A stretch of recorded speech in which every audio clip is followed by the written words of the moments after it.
Olá, estaremos agora na unidade 3, onde falaremos sobre poluição ambiental e danos à qualidade de vida.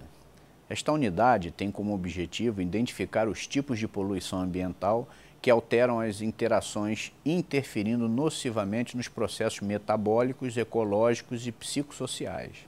Poluição ambiental natural. Por definição, poluição é todo material ou sujeira prejudicial à saúde dos seres vivos e dos ambientes, naturais ou urbanizados.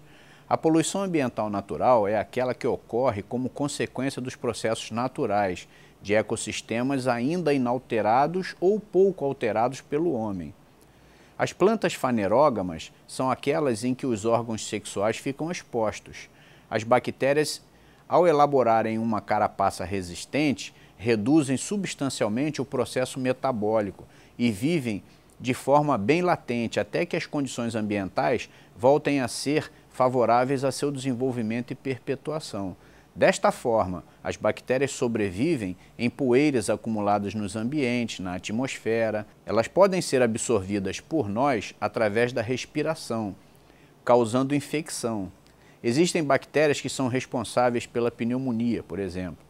Os micro-organismos são os maiores responsáveis pela contaminação ambiental.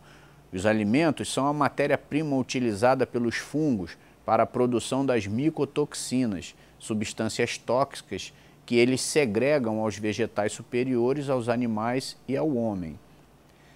Poluição ambiental antrópica. Apesar das inúmeras divulgações de informações e dados sobre a necessidade de preservarmos os recursos naturais, o homem continua utilizando a natureza como se não fosse parte dela. O nosso manejo dos elementos naturais ainda é irracional, porque ainda estamos degradando o ambiente. A poluição ambiental antrópica pode atingir o ar, a água e o solo.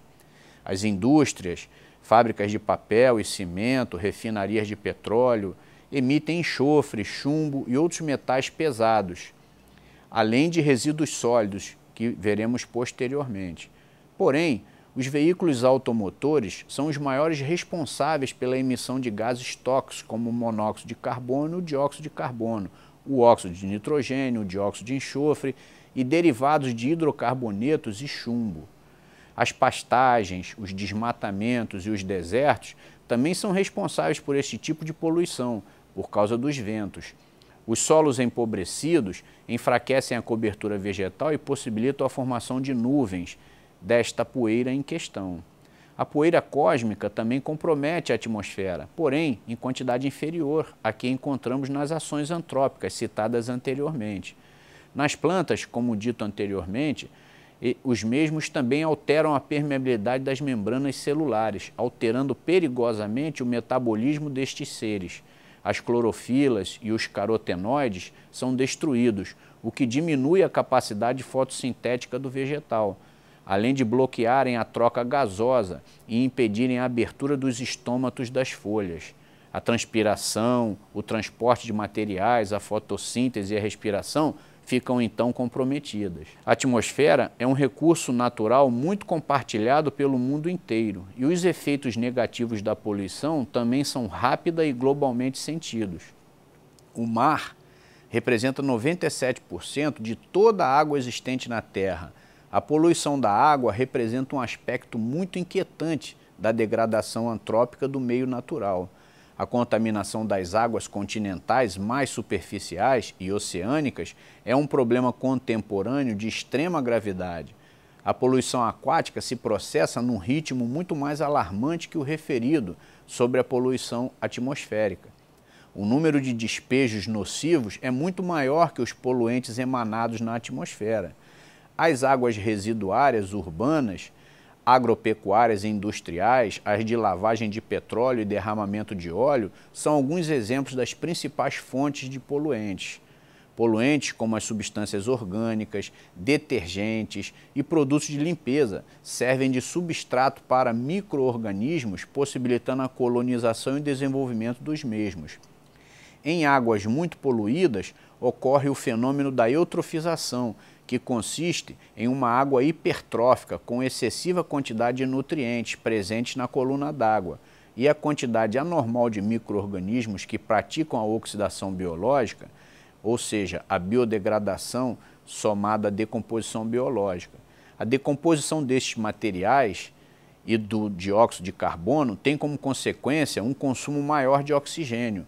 Todos os organismos que precisam do oxigênio para viver são levados à morte e seus restos fornecem ainda mais alimentos para as bactérias anaeróbicas, que normalmente só existem em pequenas quantidades. Elas decompõem substâncias orgânicas em ausência de oxigênio, com a formação do metano, da amônia, o disulfeto de carbono, o gás sulfúrico, dos chamados gases de putrefação. Estes gases são bem tóxicos para os seres vivos, inclusive ao homem. Os fertilizantes também participam desse processo.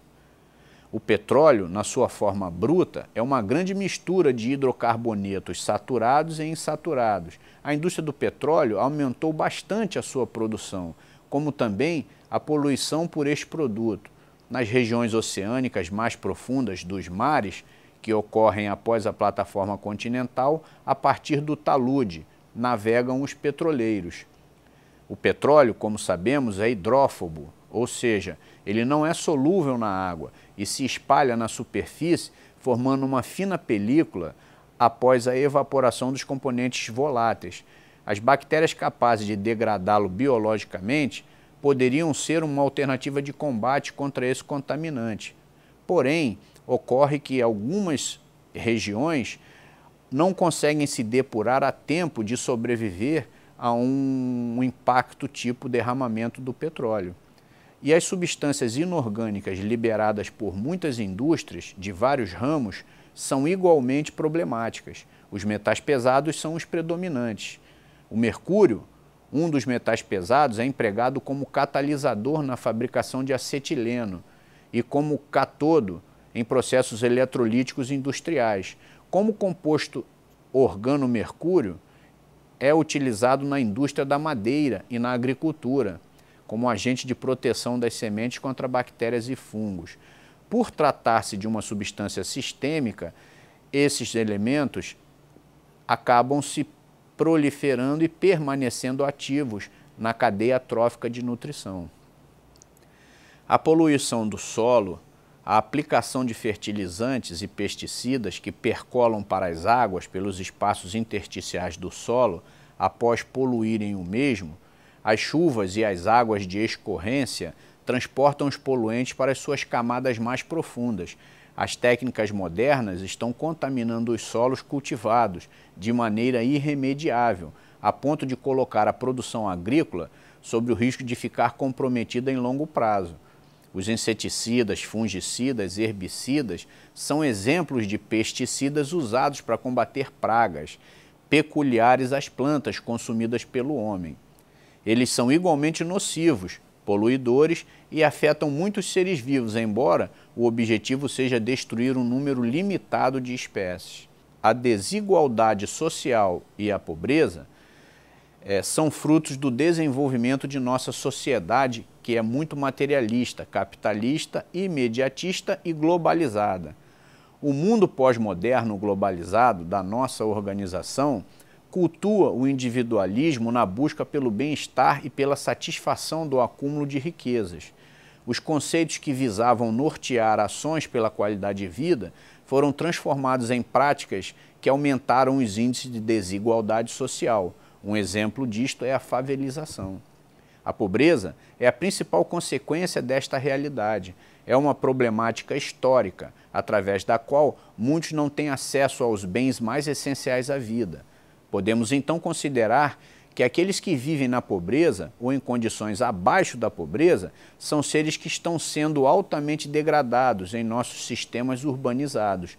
O nosso poluente cultural foi produzido pela história das relações sociais das nossas organizações. A violência pode ser considerada um outro fator de poluição ambiental, porque também causa danos aos seres vivos e aos objetos, inclusive a nós, seres humanos. É um ato que contraria a autonomia, a integridade física ou psicológica e principalmente a vida. Com o uso da força, que desrespeita os direitos alheios, o nosso limite comportamental deveria terminar onde começa o direito do próximo. A fome, a pobreza, provindas da desigualdade social, são algumas fontes deste comportamento nocivo à qualidade de vida e à sobrevivência de toda a biota das teias alimentares do nosso planeta. Direitos humanos. Nas organizações sociais, há uma diversidade de interesses que são administrados pelos poderes executivo, legislativo e judiciário, sem os quais seria muito difícil preservarmos os direitos humanos. Dos que são regidos pela legislação, responsável pelo direcionamento das intervenções permitidas aos atores representativos da sociedade, podemos enfatizar o direito de viver e o direito à prática da cidadania. Vivemos com dignidade quando temos alimento, moradia, saúde e educação. Possuímos, então, o direito de desenvolver a nossa criatividade, visando o aprimoramento de nossas potencialidades. Quando acessamos o conhecimento acadêmico, nos preparamos para constantemente atualizar a nossa forma de olhar, pensar e sentir sobre o ambiente onde vivemos e frequentamos. Com isso, encerramos a unidade 3.